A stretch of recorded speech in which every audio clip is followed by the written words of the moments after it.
Shalom jemaat Sola Fide yang terkasih, jumpa lagi dalam program We Are Sola Fide, edisi pelajaran sekolah sahabat hari ini tanggal 3 Mei dengan judul Praduga. Apa itu praduga? Praduga adalah anggapan tentang sesuatu tanpa atau harus membuktikannya terlebih dahulu. Ini juga kita sering sebut dengan prasangka.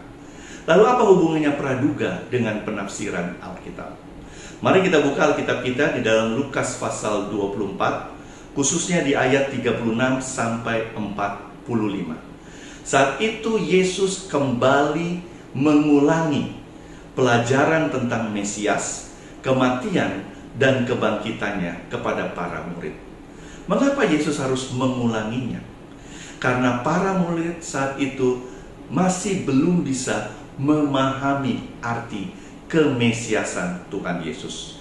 Mereka masih menduga melalui harapan mereka pada saat itu bahwa Mesias adalah Raja yang diutus Tuhan untuk melepaskan mereka dari penjajahan bangsa Romawi.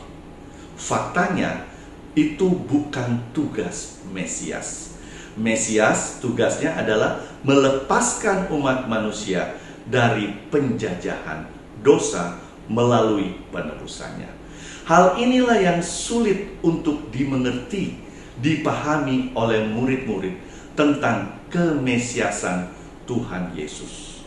Saudara-saudaraku sekalian, jika seseorang menyelidiki Alkitab dan mereka tidak mempercayai kuasa ilahi yang campur tangan dalam kehidupan umat manusia, sulit bagi mereka untuk menerima fakta-fakta Alkitab yang di luar logika atau di luar kuasa manusia.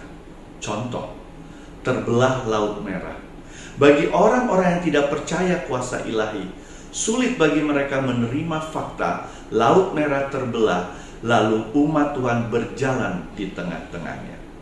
Bagi orang-orang yang tidak percaya kuasa ilahi, sulit bagi mereka untuk menerima fakta bahwa Daud dapat mengalahkan Goliat dengan hanya sebuah batu kecil. Bagi orang-orang yang tidak percaya, sulit bagi mereka untuk menerima bahwa Naaman disembuhkan dari penyakit kusta hanya melalui 7 kali menyelam di sungai Yordan. Bagi orang-orang seperti mereka, sulit untuk menerima fakta bahwa Elia sudah diangkat hidup-hidup ke surga. Saudara-saudara sekalian, tidak dapat dipungkiri, saat seseorang mau mentafsirkan atau menyelidiki Alkitab, mereka memakai latar belakang mereka di dalam penafsiran. Entah itu pengalaman, tradisi, budaya, sejarah, pendapat-pendapat yang sudah mereka terima sebelumnya. Jika mereka melakukan hal ini, tentunya netralitas dan objektivitas Alkitab tidak akan pernah mereka capai. Lalu apa solusinya? Puji Tuhan bahwa Tuhan mengirim Roh Kudus untuk mengilhami orang-orang yang mau belajar firman-Nya. Kita buka di dalam Yohanes pasal 16 ayat 13. Yesus menegaskan dalam ayat ini, tetapi sekarang Ia datang, yaitu Roh kebenaran. Ia akan memimpin kamu ke dalam seluruh kebenaran, sebab Ia tidak akan berkata-kata dari dirinya sendiri, tetapi segala sesuatu yang didengarnya, itulah yang akan dikatakannya. Dan Ia akan memberitakan kepadamu hal-hal yang akan datang. Puji Tuhan. Tuhan mengizinkan Roh Kudus untuk dapat mengoreksi cara pandang dan praduga dari seorang pelajar Alkitab yang mau membuka pikiran dan hatinya. Kita kembali ke cerita Yesus dan murid-murid. Mari kita buka Alkitab kita, Injil Lukas pasal 24 ayat 44 sampai 45. Setelah murid-murid membuang praduga mereka, lihat apa yang terjadi.